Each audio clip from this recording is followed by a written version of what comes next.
ce soir dans EGalim6, quelques merveilles de la nature avec des scientifiques. Nous allons partir à la découverte de cristaux cachés dans le sol. C'est parti!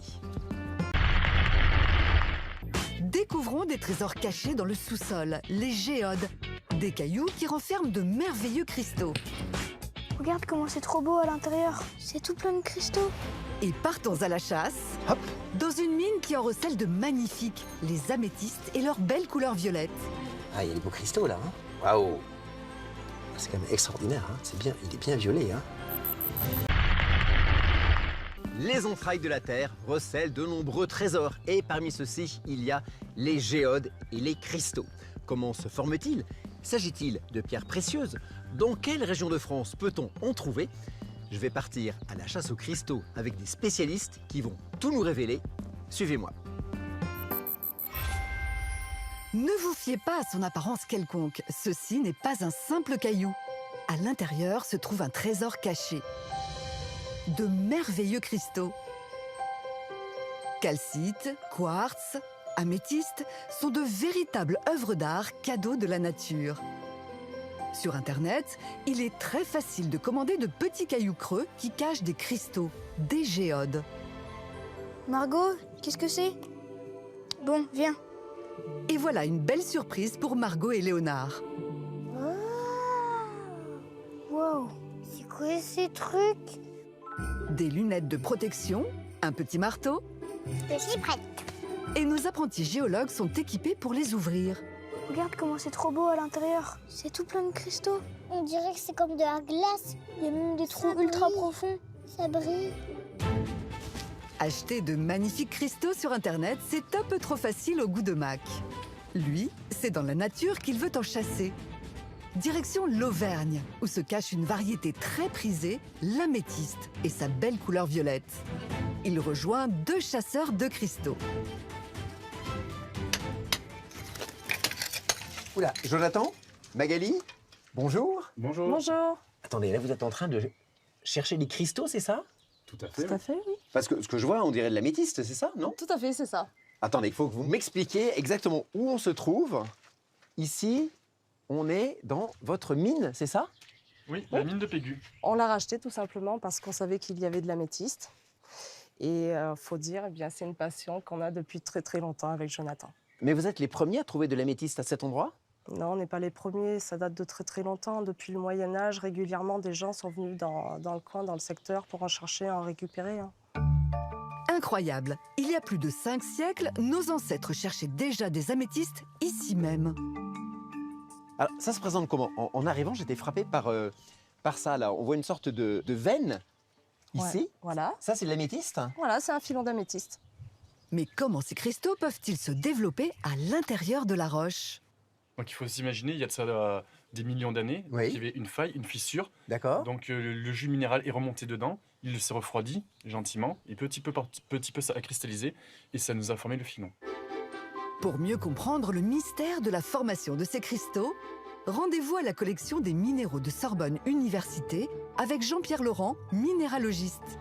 Les cristaux de minéraux, pour se former, ont besoin d'espace, c'est-à-dire qu'ils vont se former dans des vides naturels, qui vont être soit dans des coulées de lave, soit dans des grandes fractures de l'écorce terrestre, soit dans des roches magmatiques comme le granit. Ces vides se sont formés il y a des millions d'années et ils sont restés intacts très longtemps, jusqu'à ce que de l'eau chargée en minéraux de toutes sortes se fraye un chemin et s'infiltre.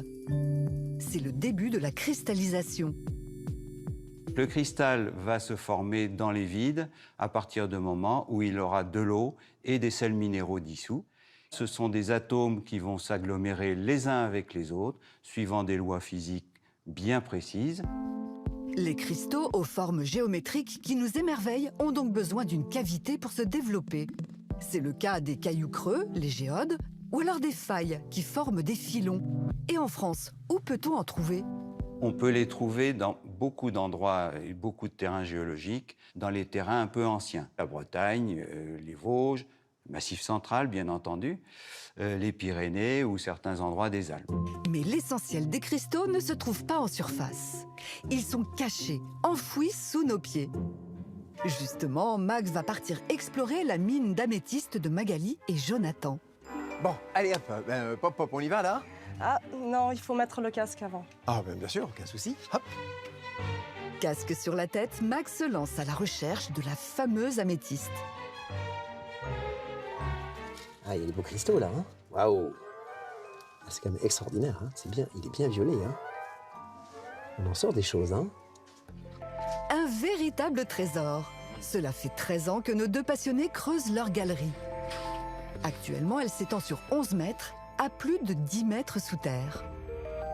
Ah, alors, le filon est magnifique ici, hein. Ah, il fait bien 11-12 cm d'épaisseur. C'est splendide. Hein. Pour pouvoir vivre de leur passion et continuer à creuser, Jonathan et Magali travaillent les améthystes dans le but de les vendre. Ça, qu'est-ce que c'est? Là, c'est pas poli, c'est quoi? Vous l'avez scié? Ça, c'est en fait un morceau de filon. On l'a pris, on l'a scié, on l'a poli sur une machine vibrante. D'accord. Et donc, ça permet de faire des tranches d'améthyste. Ah oui, on voit très très bien l'améthyste qui a poussé de chaque côté, et ça, c'est vraiment magnifique. Est-ce que l'améthyste est une pierre précieuse? C'est une pierre fine. C'est pas les pierres précieuses dans la catégorie du rubis, du diamant, etc. C'est ce qu'on appelle une pierre fine. Pierre fine, oui.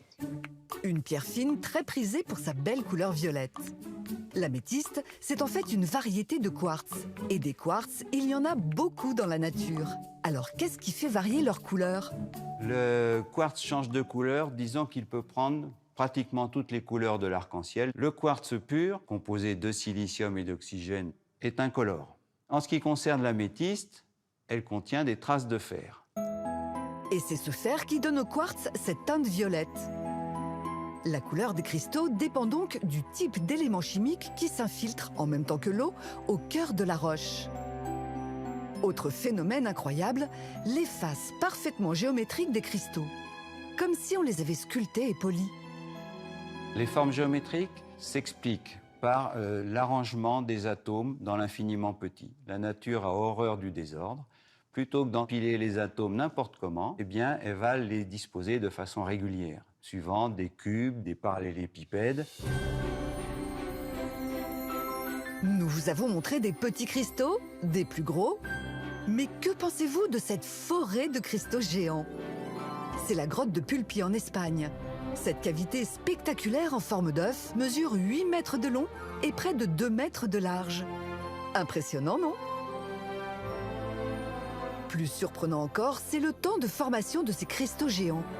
Écoutez bien. On peut parler pour des cristaux d'1 mètre de quelques jours.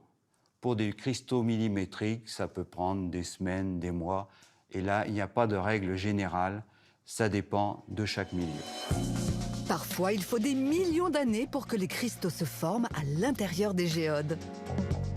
De véritables chambres au trésor de la nature qui continueront encore longtemps de nous fasciner.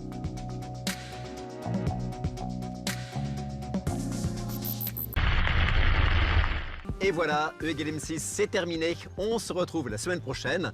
Je vous souhaite une excellente soirée sur M6, bien sûr. Au revoir.